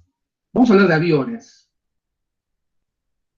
Antes de la Segunda Guerra Mundial, este era el gran avión. Y durante la Segunda Guerra Mundial, el DC-3, Douglas DC-3, también conocido como Dakota C-47, lo habrán visto, acá llevaban tropas paracaidistas, llevaban transportes, pasajeros, de todo, ¿no? Era el gran modelo de avión, un avión que durante la guerra vivió peripecias increíbles, perdía un ala y seguía volando, perforado por la munición antiaérea. Hay historias de un modesto que quedó enterrado en el Polo Norte y todo un año lo sacaron y salió volando, ¿no? Era un avión increíble, a prueba de todo. ¿Qué pasa? Hacia el final de la guerra, se empiezan a desarrollar ya, había una gran inversión de ambos bandos, ¿no? En tecnología, y empiezan a aparecer nuevos motores, como este que fue el primer avión a reacción en Alemania, ya en el año 44, ¿no? Estas famosas armas secretas de Hitler. El primer avión a reacción, el Messerschmitt 262. ¿Qué pasa? El primer avión jet. ¿Qué sucede? Este avión comienza a acercarse a la velocidad del sonido, a los 1200 kilómetros por hora. El avión no aguantaba, la interfaz no aguantaba esa velocidad, era demasiado motor para esa interfaz. ¿Qué pasa? Aquí se produce un fenómeno que se produce también en las especies biológicas, que ya lo había detectado Darwin. Asistimos a una bifurcación. Por un lado, tengo un préstamo esto de mi hijo, no lo puedo romper, tenemos todo un filón de aviones supersónicos, que van más allá de la velocidad del sonido y que evidentemente adoptan una forma totalmente diferente. Podemos decir que es una interfaz diferente, porque la vieja interfaz no aguantaba ese tipo de velocidad. Y por otro lado, hablo de bifurcación, tenemos los aviones de transporte de carga pasajeros, que un poco siguen el modelo del viejo DC-3 y expanden, pero nunca llegan a superar la velocidad del sonido. Tenemos una bifurcación tecnológica, lo cual nos da una primera pauta sobre cómo evolucionan las interfaces, en este caso las interfaces aéreas. ¿Hay algún producto híbrido entre estas dos vertientes? Sí que lo hay. Tenemos el Concorde, avión de carga, supersónico, de transporte, pasajeros, supersónico. Es una interfaz que duró 3 décadas aproximadamente, y sabemos que, bueno, después ya salió, ya en vida, no era un gran éxito comercial, y poco a poco se fue apagando, y fue, bueno, un accidente que un poco decretó el fin de esta interfaz. Acá hay que preguntarse si en las especies tecnológicas pasa un poco lo mismo que en ciertas especies biológicas, que cuando se mezclan dos especies diferentes tienen descendencia, pero esa descendencia no puede tener hijos, ¿no? Tienen un producto híbrido, digamos, que no es fértil. Pensemos otro tipo de interfaces, ¿no? Acá me he traído algunos gadgets.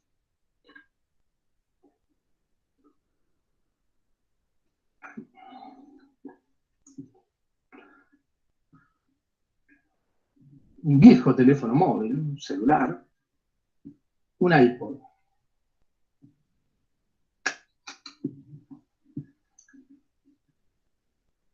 Me prohibieron decir malas palabras.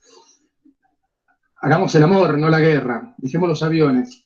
Las interfaces, también, como acabamos de ver, se hibridan, pero a veces estas hibridaciones funcionan y generan nuevas interfaces. Acá ya, bueno, más que hacer el amor, ya está es una orgía, diríamos, se lo puedo decir, porque ya entran a jugar consolas como la Game Boy, entran acá adentro, máquinas de foto digitales, ¿no? Digamos, imagínense toda una gran confusión de interfaces arriba de una cama. Bueno,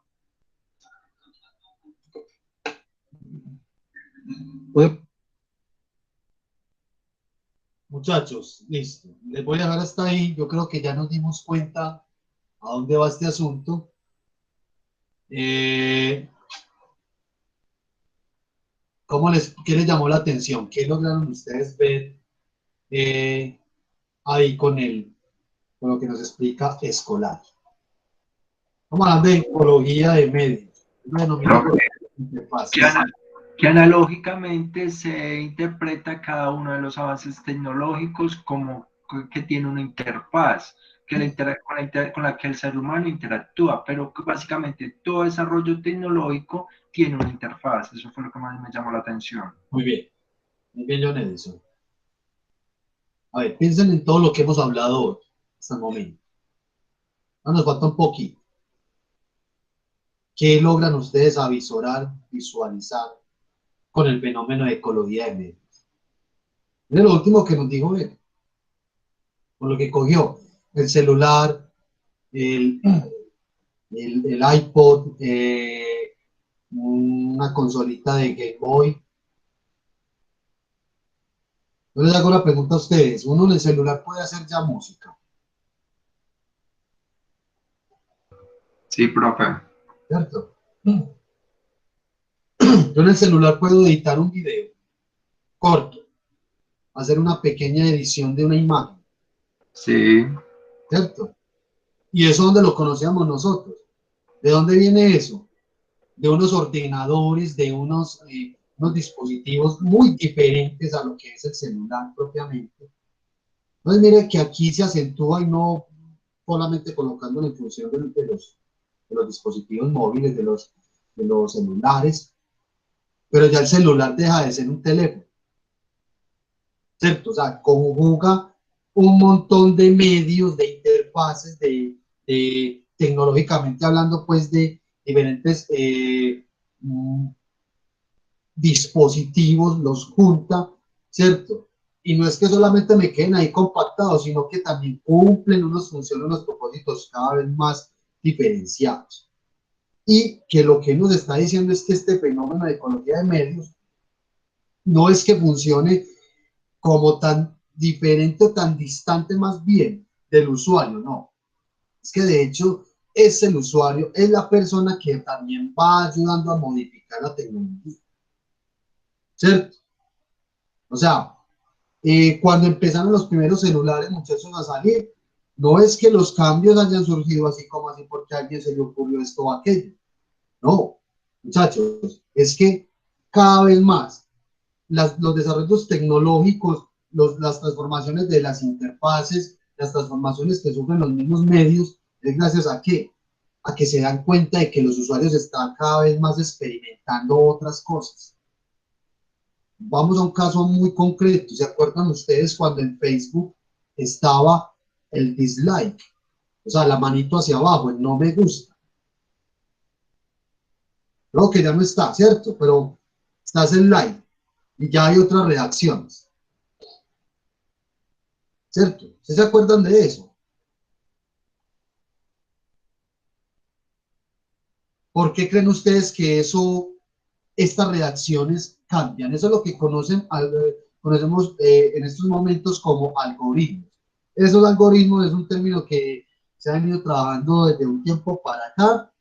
Obligatorio, muchachos, obligatoria visualización, ver de Social Dilemma, el documental que está en Netflix, el dilema de las redes sociales, ahí nos explican muchas cosas de eso, ¿cierto?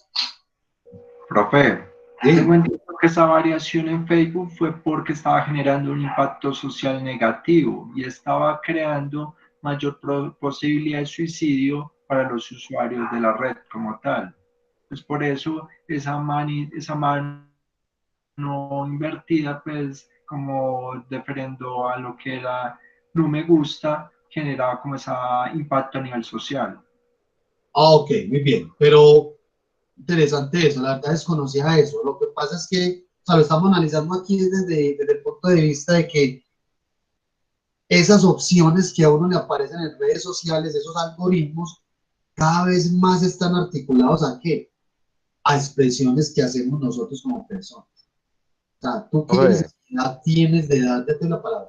De dar me gusta. ¿Qué implica dar un me gusta? O me encanta o me enoja. O los estados, me siento entusiasmado, me siento en Facebook, por ejemplo, me siento triste, me siento nostálgico, ¿cierto? Sí, compañero, te doy la palabra. no, que por ejemplo yo ya pues tuve la posibilidad de ver el documental que mencionaste anteriormente y pues me pareció un tema bastante interesante el hecho de que las redes sociales nos ven a nosotros los usuarios, digamos, como objetos, como eh, materia, pues como objetos para vender, ¿cierto? Sí, Y que la forma para vender a los usuarios es manipulándolos por medio de la publicidad y por medio de todo eso que vos mencionabas, como lo son los me gusta, las relaciones. Por ejemplo, cuando uno está en un lugar nuevo y le aparecen a uno y uno conoce gente nueva y uno va al Facebook, por ejemplo, y le aparecen sugerencias las personas que estaban allá. Entonces, digamos que es parte de lo que de lo que se refleja el poder hoy en día en el mundo, que es la información. Entonces, quien tenga más información, digamos que tiene más poder y más control sobre la sociedad. Claro. De hecho, Juan, y lo que nos menciona en el documental, de hecho, nos plantea es que como la tecnología, volviendo a lo que, a esas premisas que estábamos hablando ahorita de Postman, que la cultura es la que paga el precio de todo, porque es que cultura no es solamente cómo me comporto yo. Miren ustedes en el documental a partir de las transformaciones que sufrió este chico con el tema de las redes sociales, ¿cierto? Nos mostraron temas de ideológico-políticos, cambios en la personalidad, un montón de cosas, ¿cierto? Muy interesante eso, o sea, cómo todo esto se articula a la vivencia de la vida cotidiana de las personas, ¿cierto? Profe, y digamos que por eso es que la cultura paga, porque al tener pues como esa capacidad de control y de manipulación hacia las personas, digamos que de cierta forma se puede crear una cultura con base a los intereses de en este caso pues las entidades privadas y la publicidad y todo lo que y todo el objetivo que tienen pues las redes sociales, de la política, y también pues me parece pues que influye mucho culturalmente las redes sociales con lo que vos decías, el significado de los me gusta, de los me enoja, de que ya las relaciones se manejan de una manera diferente, de que ya un emoji representa muchas cosas y que las personas lo pueden interpretar pues de una manera muy específica, de que se puede, digamos, por medio de las redes sociales y la manipulación que se da a través de ellas, cumplir con el objetivo de la homogeneización de la cultura con fines industriales. Sí, muy bien. Hay muchas consideraciones de hecho con el tema de las redes sociales. Las redes sociales creo que nos han demostrado cada vez más que es un espacio que no solamente interactúa con las interfaces y los usuarios, sino que opera perfectamente dentro del fenómeno de ecología de medios. Es decir, por lo que nos decía este señor, un medio se junta con otro, ¿cierto? Generan unas hibridaciones, a eso nos referimos. Hoy por hoy consumimos cantidad y multiplicidad de contenidos e informaciones en variados formatos, en variados estilos, narrativas, ¿cierto? Y que miren lo que ha pasado con los medios de comunicación en su forma convencional, que han tenido que migrar acá, ¿cierto? Muchachos, entonces, para ir culminando como esto, mostrarles lo que nos dice este señor también, definición corta de prosumidores, ¿cierto? Y para ya acercarnos un poco también al concepto, y es de lo que nos propone el texto. Perdón, yo voy a compartir la pantalla que no era. Dentro de estos apuntes pues corticos que hice de la lectura, ¿cierto? Porque es lo que nos interesa entender y cuando llegamos acá al concepto del prosumidor, ¿cierto? A esta palabra, el prosumidor. Recordemos, muchachos, el término es en inglés, ¿cierto? Lo denominan prosumer, y es un acrónimo que procede de la fusión de dos palabras, productor y consumidor. El pro de productor, el consumer de consumidor, ¿cierto? Pero aquí nos están diciendo lo siguiente: las audiencias, como las vimos nosotros en las diferentes teorías de la comunicación en las escuelas, no son prosumidores, ¿cierto? Son simplemente consumidores de información, de contenidos. Aquí, en el contexto de la convergencia de medios, la sociedad, la ubicuidad y la ecología de medios, estamos hablando de un individuo que no solamente consume, sino que también es capaz de producir, ¿cierto? Una pregunta que uno les hace a los estudiantes o a manera también de incentivar reflexión, y es, por ejemplo, en el caso de las redes sociales, ¿consideran ustedes que uno dar me gusta o me encanta o compartir un post de Facebook, eso es ser prosumidor? ¿Qué dicen ustedes? Es lo que estamos diciendo. Prosumidor es una persona que produce y consume la misma desinformación en el contexto de las comunicaciones digitales.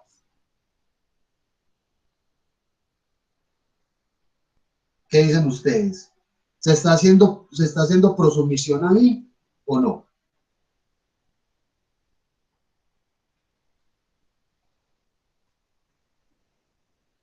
Pero yo creería que sí. ¿Y por qué? Igual que el compañero, considero que sí. ¿Por qué? Porque se está integrando material y se está haciendo consumidor de material de otro, de sí mismo y de los demás participantes de la red social como tal. Mire la acción.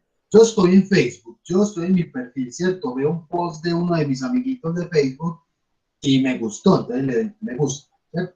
Clic, me gusta. Y luego también está el compartir. Ah, quiero compartir esto en mi propio muro. Clic, ¿cierto? Son dos acciones que son similares en cuanto al movimiento de la mano, ¿cierto? Hacer clic, pero perceptivamente o cognitivamente, ¿qué implica un me gusta o un compartir? Son las cosas de decirle a alguien, ven, me gusta lo que vos dijiste, me gusta tu foto, me gusta tu comentario. Compartir quiere decir de que estoy tomando como referencia lo que tú hiciste y a su misma vez estoy produciendo yo mi sentido a partir de lo que tú produciste para dejarlo en mi interfaz. ¿Lo ven? O sea, puede que haya un asunto, o sea, el prosumidor no solamente se resume así. Prosumidor, muchachos, es por ejemplo lo que bueno, les digo, si hubiéramos tenido más clases, hubiéramos abordado otras cositas, pero aquí nos vamos a ir con conceptos generales y nos van a servir mucho. Lo que hacían, por ejemplo, lo que ha venido haciendo Wikipedia u otros ambientes colaborativos, donde la misma gente ya empezaba a producir información, ¿cierto? Entonces tú te metes a Wikipedia y vas a dar definición de esto, aquello.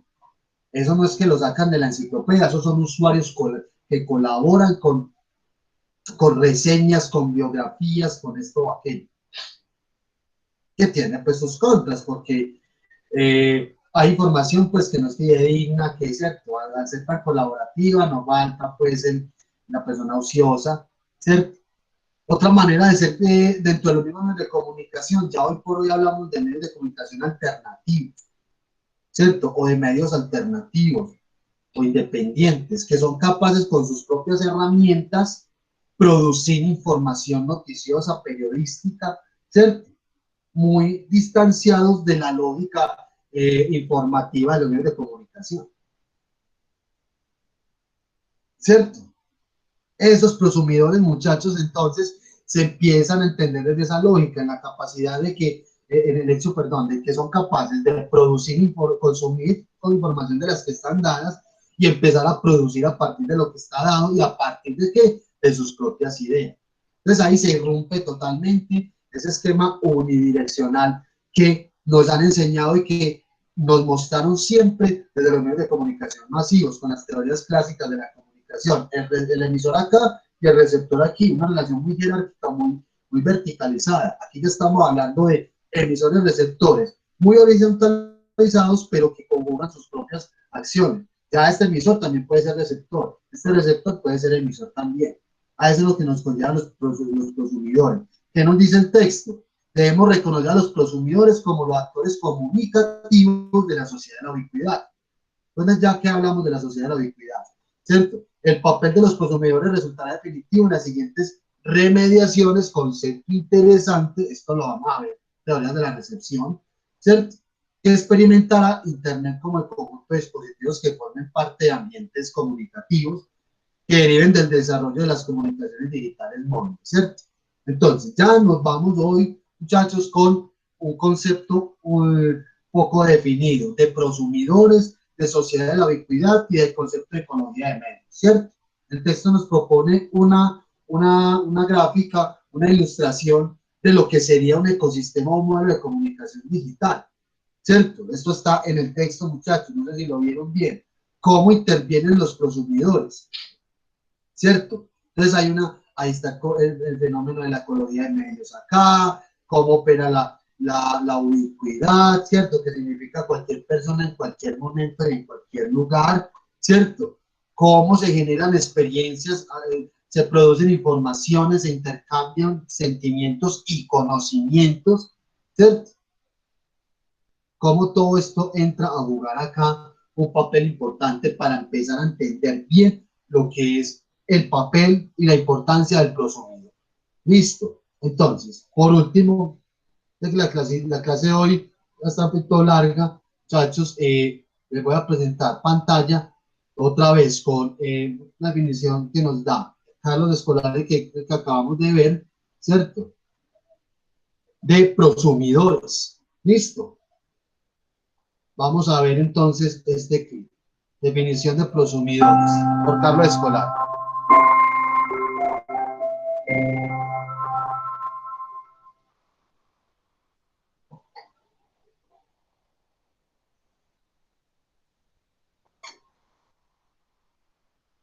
En la teoría de la comunicación, digamos, teorías del broadcasting, en la teoría de la comunicación de masa, que se han desarrollado a lo largo del siglo XX y que son las que normalmente se enseñaban en las universidades, se hablaba sobre todo de audiencias, ¿no? Como gran concepto, los efectos de los medios en las audiencias.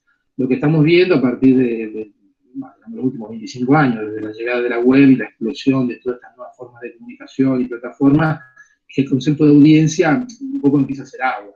O sea, sigue habiendo broadcasting, en muchas sociedades el broadcasting sigue teniendo un peso y una centralidad, sobre todo en las sociedades que tienen un perfil de edad más viejo, gente, digamos, con la pirámide de edad más vieja. El broadcasting sigue siendo importante, por tanto el concepto de audiencia sigue siendo importante, y la medición de las audiencias sigue siendo importante. Pero lo que estamos viendo es que las nuevas generaciones, a medida que van ocupando su espacio en la sociedad, el concepto, las formas de consumo de los medios cambian, ya no son... El broadcasting pierde centralidad, ¿no? Cualquiera que tenga hijos o nietos o sobrinos menores de 15 años se da cuenta que no miran televisión tradicional, están en YouTube, están en otras plataformas, y eso, bueno, lleva a que desde el punto de vista de la investigación nos repensemos el concepto, ¿no? Por el lado más informático digital avanza el concepto de usuario, el user, se habla del diseño centrado en el usuario, la interfaz de usuario. Y bueno, a partir de ahí han surgido algunas combinaciones que, digamos, que tratan de dar una respuesta. Algunos hablan de prosumidor, como productor-consumidor, que ya no es solo alguien que consume comunicación, sino que también produce, comparte vídeos, sube fotos, comenta, ¿no? Es un productor-consumidor. Algunos hablan de produsuario, productor-usuario. Yo creo que estamos en un momento de inestabilidad semántica, es muy difícil buscar ahora un concepto. El prosumidor es interesante porque, digamos, cubre estas dos posibilidades, ¿no? De ser no solo un consumidor, sino también un productor. Pero no dejan de ser conceptos bastante economicistas, ¿no? Bien de la teoría económica. Así que bueno, estamos un poco, este debate sí, yo creo que sigue abierto. Mientras van utilizando estos conceptos, y es probable que a lo mejor alguno de estos se consolide en unos años, se termine hablando de prosumidor, por ejemplo.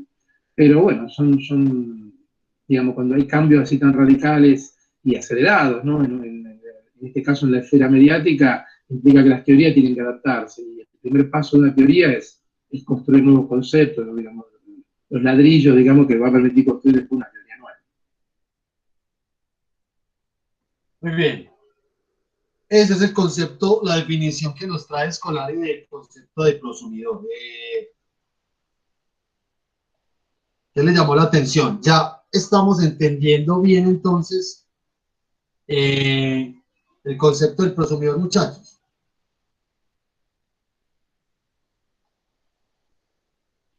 Sí. Por este lado todo claro, no sé con los demás compañeros. Ok.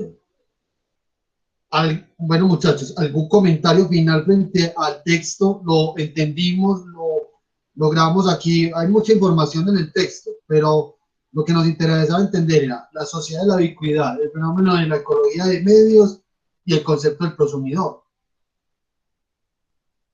Sí, profe, todo entendido. Muy bien.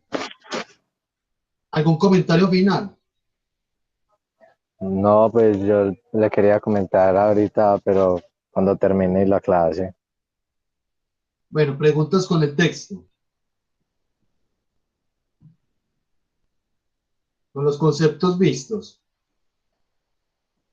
Ok, bueno, entonces voy a pintar pantalla, muchachos, para que miremos entonces lo del trabajo final. Listo. Primero miremos rápido la conceptación de evaluación, ¿cierto?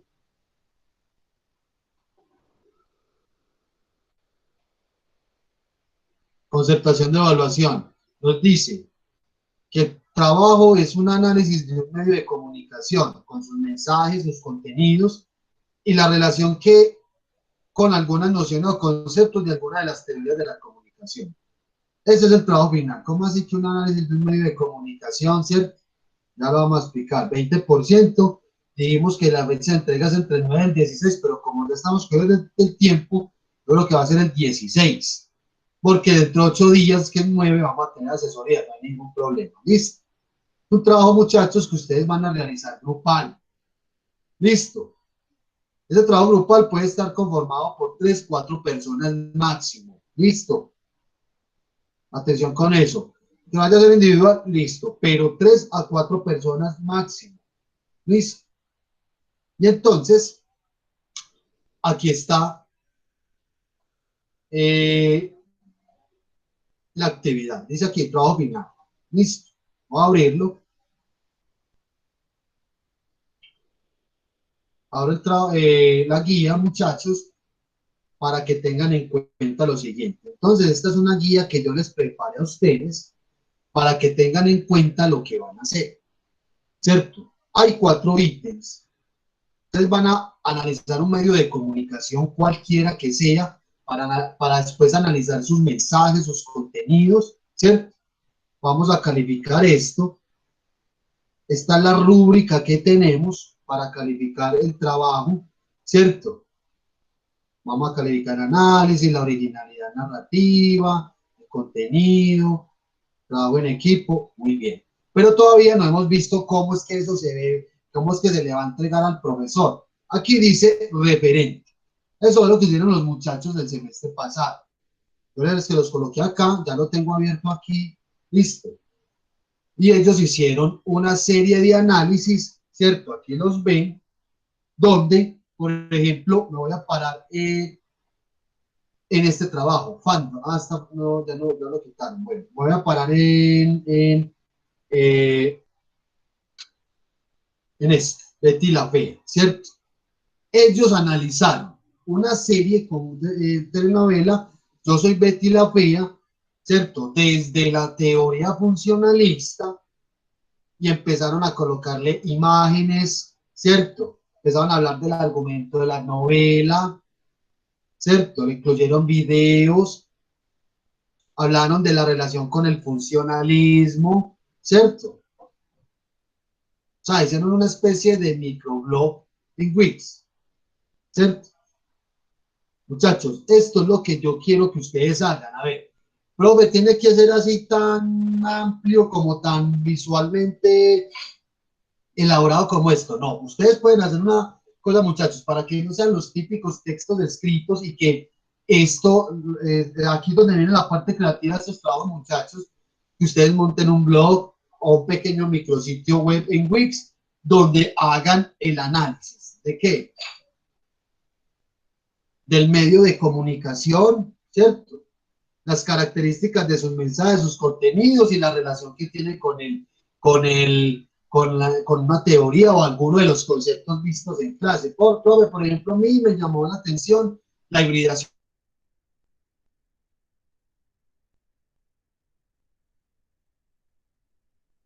O con un noticiero, o con la radio, ¿cierto? Listo, excelente. Muchachos, para eso vamos a tener asesorías, listo, dentro de 8 días. Y que estos son los ítems que se van a calificar del trabajo. Entonces, ¿qué me van a entregar, muchachos? El producto así. Ah, profe, vea el link. Listo. Muchachos, ese es el trabajo final. ¿Les queda claro? ¿Cómo les parece? Bien, profe. Chévere, sí, entretenido, dinámico. ¿Cómo? Diría que dinámico porque veo que, o sea, hay mucha flexibilidad a la hora de lo que uno puede escoger. Sí, Profe, aquí hay varios proyectos que ustedes pueden revisar. Por ejemplo, la publicidad, analizaron la publicidad, listo, el YouTube. Listo, excelente. Perdón, te interrumpo, ya vamos a mostrar como otro de los que hay, porque es que como que algunos quitaron pues por el tema de, por ejemplo, esta teoría de efectos límites a las noticias Caracol, la sección política, hicieron este análisis. ¿Qué les dije yo a los muchachos? Muchachos, que no sea solamente texto, coloquen imágenes, coloquen un pequeño clip de video, ¿cierto? Hagan un análisis, ¿cierto? Hicieron análisis, en fin, muy interesante. Aquí yo quiero es que ustedes jueguen, muchachos, con todo lo aprendido, lo que vimos acá, listo, y que obviamente tengan en cuenta esta rúbrica. Estos son los elementos que vamos a tener en cuenta para calificar el trabajo. Sí, compañero, te doy la palabra. Profe, y por ejemplo, si queremos usar alguna red social para desarrollar el proyecto, también se puede. Muy bien, claro que sí, Eduardo. Todo lo que no estamos hablando de los medios de comunicación convencionales. Aquí entran lo que acabamos de ver. El tema de la economía de medios, lo que hablamos de las comunicaciones digitales, redes sociales, todo eso entra. Lo que ustedes quieran. Pero vamos a tener asesorías con cada grupo, listo. O sea, entonces ustedes empiecen en ese momento. Bueno, O sea, puede ser de cualquier tema que se haya tratado durante el semestre. sí, pero todo relacionado a medios de comunicación o las comunicaciones digitales, ¿cierto? O sea, aquí vamos a hacer un análisis a profundidad, ¿cierto? Ser muy propositivos y algunos de los elementos aprendidos en las clases, de lo trabajan las exposiciones, llevarlos a este análisis. Muchachos, recuerden que aquí ustedes tienen este link, esto que está acá, ustedes van aquí, teorías, y van a encontrar algunos de los trabajos de los muchachos. Simplemente le dan clic acá, se fijan en algunos de ellos, se los quise dejar para que vieran lo que hicieron los chicos del semestre pasado y también tuvieran referentes. ¿Listo? ¿Listo, muchachos? ¿Estamos claros? Sí, profe. Gracias. Listo, profe. Muy bien. Listo, profe. ¿Qué vamos a hacer? Ojo, pues que ya nos vamos a ir. Me van a escribir un correo, en el transcurso de hoy, a más tardar mañana, donde me digan los nombres y apellidos de los integrantes de los compañeros con los que vas a trabajar. Recuerden, máximo 4 personas. ¿Listo? Si tienen ya como el tema, me lo dicen por ahí. Profe, voy a analizar redes sociales con esto y esto, aquello. Listo, póngalo ahí en el correo. ¿Por qué? Porque yo necesito esa información para asignar lo más pronto posible como turnos de asesoría para dentro de 8 días. ¿Listo? ¿Estamos claros, muchachos? Ok, profe. Listo. Me envían eso lo más rápido posible, por favor, de aquí a mañana. Conversan ustedes ahorita, conforman sus grupos, recuerden que no más de 4 personas, ¿cierto? Me envían ese correo con esa información, nombres y apellidos de los integrantes y si tienen el tema más o menos definido. Si no lo tienen, no importa. Para eso también están las asesorías. Listo. Que yo luego ya les estaré dando indicaciones de cómo quedan las asesorías, a qué hora les toca al grupo, ¿cierto? Muy bien. Muchachos, pregunta e inquietudes ya para que nos vamos.